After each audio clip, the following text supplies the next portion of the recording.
ये आकाशवाणी रायपुर है। छत्तीसगढ़ी समाचार बुलेटिन के संग स्मिता शर्मा के जय जोहार। अब सुनो आज के प्रमुख समाचार। चुनाव आयोग रायपुर दक्षिण विधानसभा सीट में उपचुनाव के तारीख के घोषणा करिस। 13 नवंबर के होही मतदान। प्रदेश में नगरीय निकाय चुनाव बर काली 16 अक्टूबर के मतदाता सूची के प्रारंभिक प्रकाशन करे जाही और राजधानी रायपुर में काली ले शुरू होही 4 दिन के अखिल भारतीय वन खेलकूद महोत्सव। केंद्रीय पर्यावरण मंत्री भूपेंद्र यादव करही उद्घाटन। अब समाचार विस्तार ले।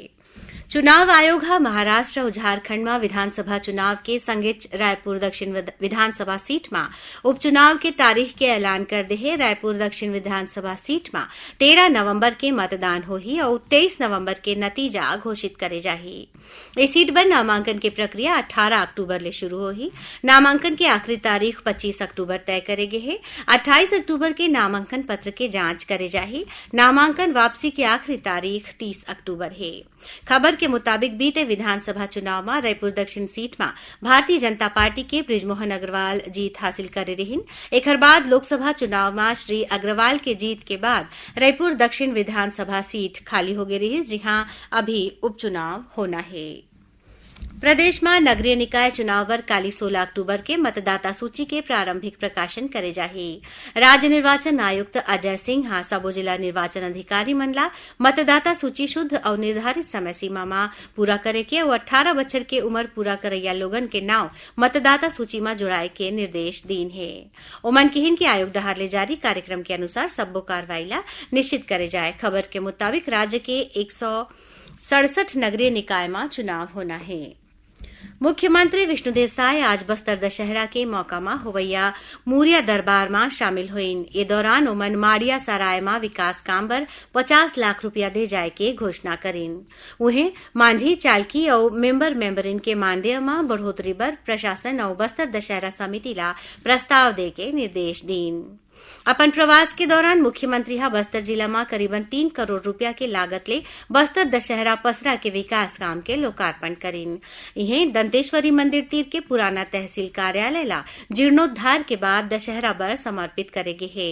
एकर नाव बस्तर दशहरा पसरा देगे हवै। मुख्यमंत्री पसरा में बस्तर दशहरा के सबो रस्म के फोटो प्रदर्शनी, रथ और देवी देवता के प्रतीक ला देखे के बाद ओखर तारीफ करीन।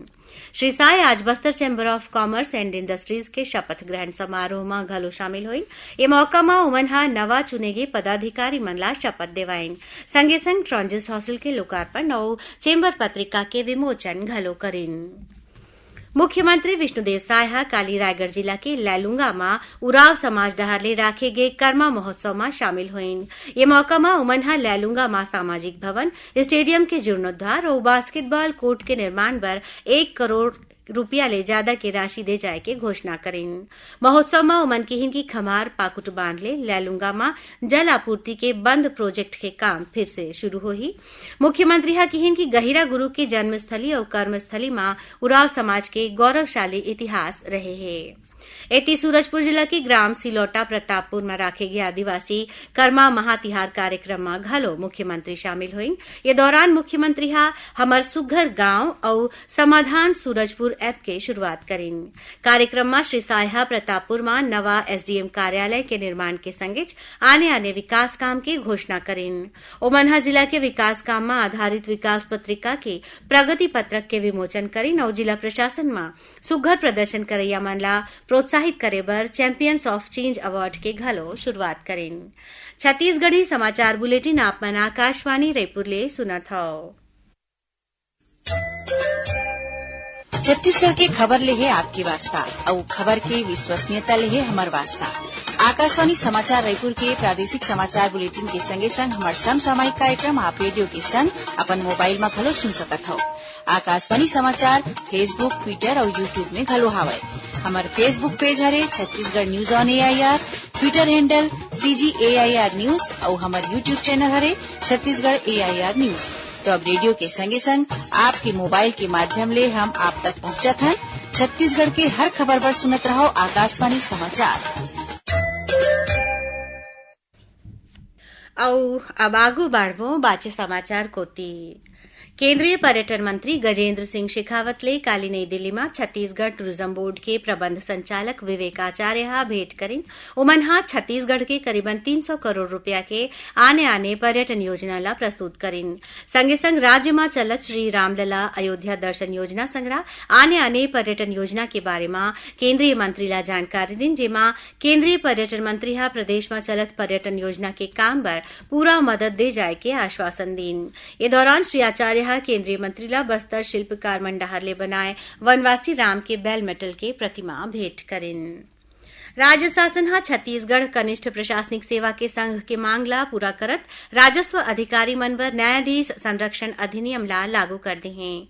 एमा अभी तक तहसीलदार और नायब तहसीलदार मन ऊपर बिना विभागीय अनुमति के सीधा एफआईआर दर्ज नहीं करे जा सकी।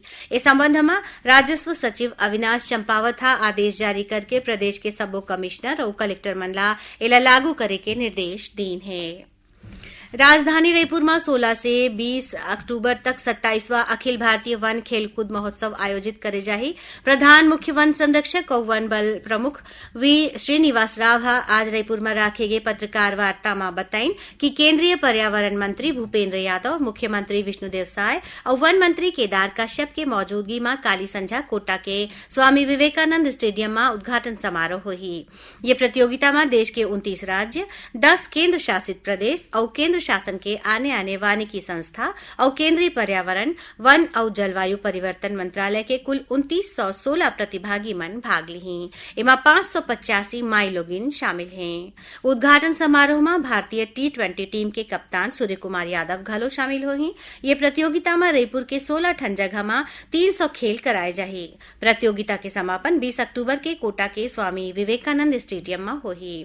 राज्यपाल रमेन डेका समापन समारोह के मुख्य अतिथि हुई। मुख्यमंत्री विष्णुदेव साय ले आज रायपुर के उनका निवास कार्यालय में वन मंत्री केदार कश्यप और वन विभाग के अधिकारी मन भेंट करके उमन ला महोत्सव में शामिल होए के न्योता दीन। राज्य सरकार सिम्स बिलासपुर में पीजी के 2 ठन नवा कोर्स एमडी रेडियो डायग्नोस्टिक्स और एमडी रेस्पिरेटरी मेडिसिन ला मंजूरी दे हैं। एकर अलावा चिकित्सा विभाग सिम्स बिलासपुर में 6 ठन पीजी कोर्स पर सीट मन में बढ़ोतरी के सहमति घलो दे हवे। राज्य शासन ए बारे में जरूरी प्रमाण पत्र घलो जारी कर दे है। स्वास्थ्य मंत्री श्याम बिहारी जायसवाल कहिन है कि सीट मन में बढ़ोतरी करेले राज्य में एमबीबीएस करैया मेडिकल के विद्यार्थी मन ला फायदा मिलही। पीजी पाठ्यक्रम में प्रवेश की संभावना बाढ़े ले लइका मन ला राज्य में ही उच्च शिक्षा हासिल करे के मौका मिलही। उमन कहिन कि एखर ले न सिर्फ मेडिकल में उच्च शिक्षा की गुणवत्ता बढ़ी, फिर राज्य ला और ज्यादा विशेषज्ञ डॉक्टर मिलही।